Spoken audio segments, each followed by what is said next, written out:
the SEMA show this year.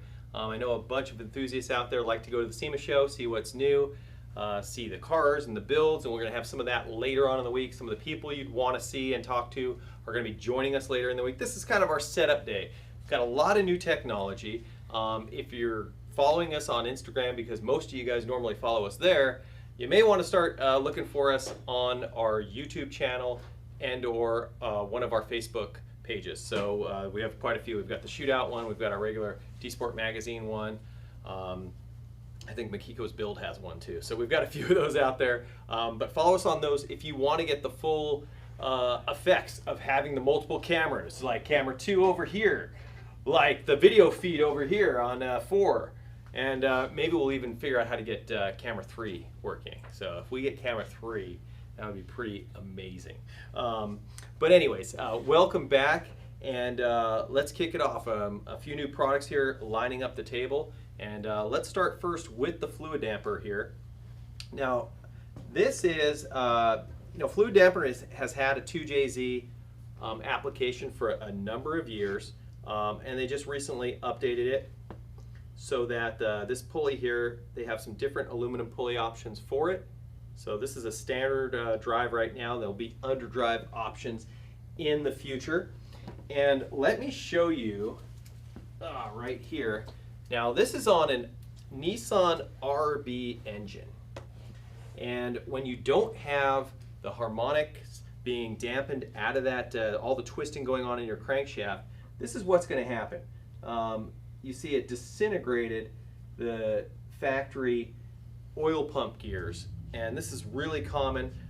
In fact, normally some of the aftermarket ones are made from a better material and it kind of prevents this.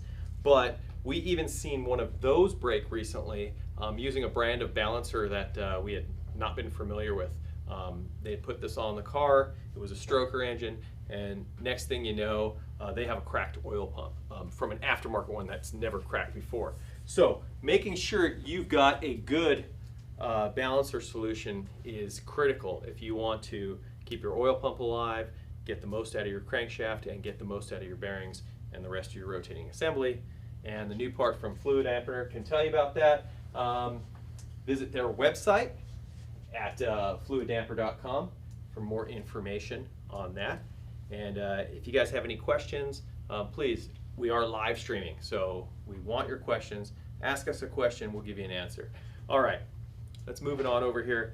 Now this is a battery that we've been using Dynabat, I guess, for the better part of the last 10 years. Now it's not one of the bigger brands that you might have heard of before, and this is just I want to say it's like a 13.5-pound battery. I probably got it right, maybe not. I don't know, somewhere in that neighborhood. And these batteries, if you don't leave your car on a long time and you just want a battery for starting and you want to save a lot of weight, these are a good solution for that. I actually have this same battery in my R35 GTR right now, and you might think that little battery is going to crank a 3.8 liter. Yes, it does. They are very well made to have very high peak cranking amps, and so it has enough power to crank it and get the car started. Now these aren't the right batteries, these minimum type size batteries, if you're doing things like leaving your lights on after you shut the car off, or doing things where your alternator's not working and you have a lot of current draw. This is not going to be the right choice for that. This is going to be the choice for something that you have a car that starts all the time, every time. And if you have something like that, these can definitely save a good almost 30 pounds off of your factory battery by doing that. So I believe the website for this, I'm trying to remember what's the retail on this. I think it'll pop up there. There it is, $159. And they have it, there's a lot of different terminal options that you might want to go with. This is, a standard one. They've got one with posts for the side terminal type, and they got one for the 1/4-inch type posts that are used, commonly on what are those things? Power sport type vehicles and motorcycles, all that kind of stuff. So they got 3 different options there for your terminals. Make sure you get the right one. And of course, having a good battery is important, but having a charger for those times when you do run the battery low, or maybe you haven't started the car in a long time, The battery technologies that are out there, they're not all the same. There's a lot better battery technology than we have today than we did even 5 or 10 years ago. We have a really old battery charger here. I wish we had enough people with us today to pull her out. We call her Christine. She has kind of a mind of her own. And it's one of these old dumb battery chargers that it looks like you're going to get electrocuted every time you use it. It has no current sensing. It has no intelligence behind it whatsoever. It's pretty much the exact opposite of what you're seeing here in the C-Tech Pro 25S. Now, this is probably one of the most intelligent battery chargers on the face of the earth right now. And the cool thing about it is now it's compatible with lithium batteries. Now, lithium batteries, high-performance lithium batteries have come down in price.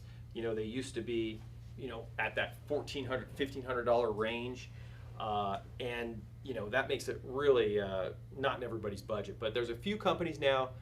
Some of it's imported, some of the quality is not as good, some of it's pretty good. You know, it's a little bit hit and miss, but it's becoming more and more popular. And with the lithium batteries, having a charger that's smart enough or dedicated enough to do a lithium battery is important, because we have seen what happens firsthand to a lithium battery when it's not charged correctly. It gets to the point where it starts to whistle, outgas, scream, and eventually even explode. That all happened in our machine shop here with a very, not our machine shop, on the service side, and it happened with a very, very, very high dollar lithium battery. So it wasn't some cheap battery. It was a very, you know, $1,200, $1,300, $1,400 battery. It had worked great for a number of years, gotten dead. Somebody put it on a different charger than they were supposed to, and lo and behold, it created a pretty much hydrogen bomb over there that went off, and luckily it didn't hurt anyone. But you won't have that problem with the C-Tech charger, especially this one, because it is set up to work on both your standard lead acid batteries, your AGM batteries, and also your lithium batteries, which is brand new. You just basically select the mode that you want, what type of battery you're charging, or what type of conditioning that you want, whether it's a standard type of recharge, or are we trying to do a recondition to the battery. And yeah, they work great. We've been using them for quite some time now, and you know, we're going to break the thing before it breaks itself. So if you're out there, now these are kind of on the pricier side, considering most battery chargers out there. You know, you're going to put some extra money into this, but it will last a really long time, and the technology is here to charge all the batteries that have ever been made, and pretty much the future of the lithium batteries in the future. So you're pretty much set once you get that. So consider that.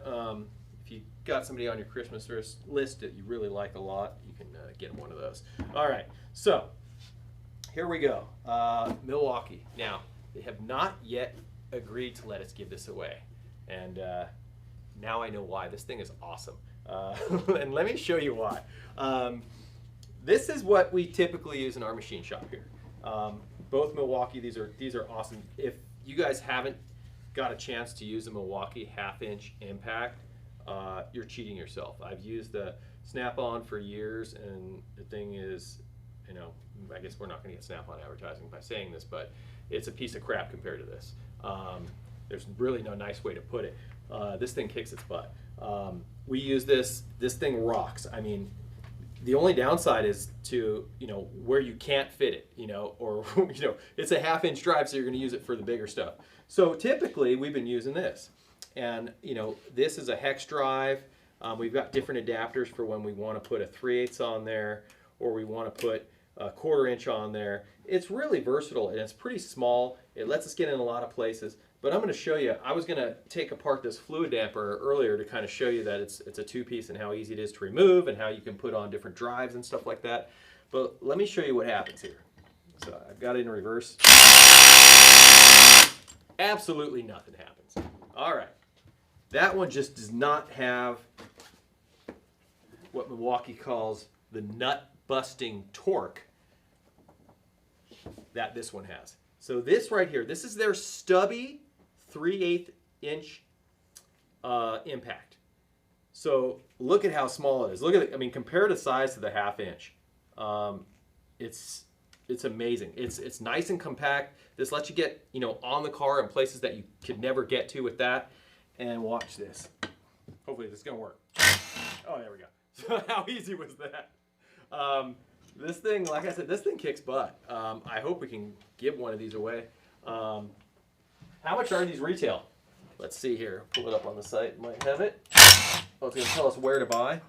Well, you know, one of the places I get a lot of my Milwaukee stuff, you know, no plug, not a paid plug, but I do know that they carry a lot of them at Home Depot, so you can check them out locally and get a lot of your stuff from them. But this thing kicks some butt. It's nice, small, and compact. You've got different levels you can set it at. On this one, let's see. Yep, we've got the different levels. So it's a pretty nice package. What else can I tell you about it? Oh, so the kit, what are you getting there? Well, you're getting the impact gun there, the little stubby impact gun. You're getting the charging station, and you're getting 2 batteries. So this is your standard battery, your 2.0, as they call it. And then this is your extended capacity battery, the 4.0. So this basically lasts about twice as long. Now, why do you want the 2.0 at all? Well, it's all about that fitment and being able to take this and put it in a location where you wouldn't be able to fit it using the smaller batteries. So that's one of the nice advantages there. And one of the things we like, you know, we kept everything in the M18 family, I believe it's called. Is that right? Yep, M18 family of batteries. There's the M12 series of batteries, which we have here. So when you kind of decide what you're doing, if you're doing stuff like we do in the machine shop, where you have the space to use the bigger machines, M18 is a good way to go. If you are working in compact places, like you're working on the car and smaller stuff, going to the M12 can definitely help you out there. Let's see here, trying to see anything else here I missed about that. It has a 4-mode drive control feature on this. And that's about, I think, all I missed here. It's about just under 5 inches in length. Oh, these also use brushless motors, so they basically don't wear out. They're all solid state. There's no parts in there to wear. So, you know, a pretty good solution for you there. And we're going to be talking to Milwaukee and see if they'll let us give some away later on this week. So, we're going to try... Oh, wait, we got a question. Yes. So, is this USA made? You know what? I don't know. We're going to get an answer on that. We'll find out if that is USA made. Interesting. I know, I think it is, but we'll find out. In any case, it seems like it's USA made. I mean, we haven't had any of the problems that we have with, you know, any of the cheaper brands out there that are, you know, kind of your budget brands. So these have worked really well for us. We've been using the Milwaukee stuff about 2 years now. Yeah, I think about 2 years, maybe a little over 2 years. And every time they have something new, we try to get it and test it, and it's just worked out great for us. We've been really happy. We thought this thing was a butt kicker, and it is. I mean, this thing, everything we've used it on up to this thing, it's conquered, but we found something it couldn't conquer right there, and the stubby right here, you know, it did the trick. So it's good to know that they have that solution out there. Now, guys, are we going to try to run that video again? Is that the plan here? I think we're going to try to run this video. So this is the one that we had the audio issue with a little bit earlier. So is it US made? Did we get the answer? Some are. Some are. Okay, so that's the answer we have for you. Some are. We'll try to find out and get you a good answer on that, a better answer on that. Right now, we're going to be pulling up the video that we were trying to show you, so you have a little bit more information. And hopefully, we don't have the volume set to kill, and it will work this time. So please have a look and enjoy and learn a little bit more about DSPORT.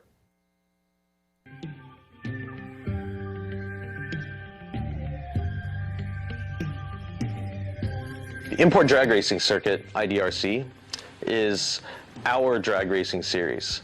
But I say our drag racing series when actually it is our parent. IDRC is how DSPORT magazine was started. IDRC was started in 1998.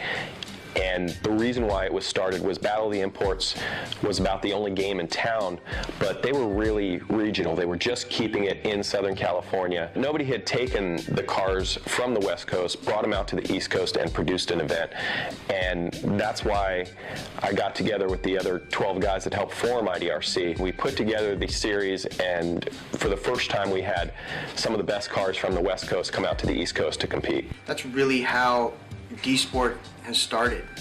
He turned IDRC into drag sport, and from drag sport it evolved into DSPORT magazine and DVD. So it's just basically a grassroots, no corporate frills type of drag racing event series that we do. We have 6 classes. You can bring any car that you want and come out and get a taste of drag racing. It allows us to interact and give back to the community that's buying the parts and reading our magazine and watching our DVD. People bring their families out, people are rooting for their friends on the sidelines, and the people that are in the cars, they're happy because if you continue on to the next round and you have support and your friends are there watching you, it's just a good feeling round after round to keep making it. We welcome all levels of drag racer, from the very beginner who just wants to go out and do some fun runs, do some shakedowns on their car, all the way to the Pro-Am vehicles that are going to be running single-digit quarter miles in, fully caged but technically streetable cars. IDRC is appealing in the sense that it is not intimidating to go to. You don't feel like, oh God, there's gonna be a John Force out there that's gonna look down on me. Everybody out there is having fun. It's a safe environment to drag race your vehicle, keep it off the street. Another car powered by a HKS T51R SPL was DSPORT staff member Wen's R33. Now, when I hear the pressure's on, tell us a bit of the background story of why there is so much pressure from the people in the office of why you need to perform today.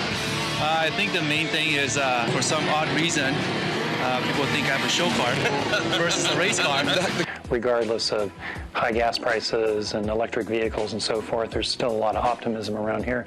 Just working at DSPORT, I have a sense of a positive vibe that's coming out of drag racing still. Over the course of the next couple of years, we just kept doing more and more, and we were going more and more places with the IDRC. At one point, we're up to 14 races a season.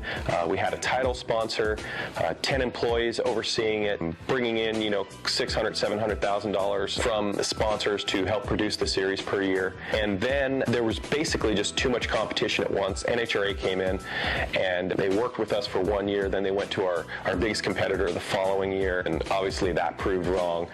And over time, what had happened was import drag racing stopped being a grassroots sport that all the spectators felt they could build a car and go out there and race, and it became a pro series that really alienated the spectators. And in the end, that's what killed professional import drag racing. IDRC stayed around through this bump and through this fall, and since then we've been going back to the roots of rebuilding grassroots racing around the country. Now it's back on that path of growth, and we look forward to it becoming bigger and better every year.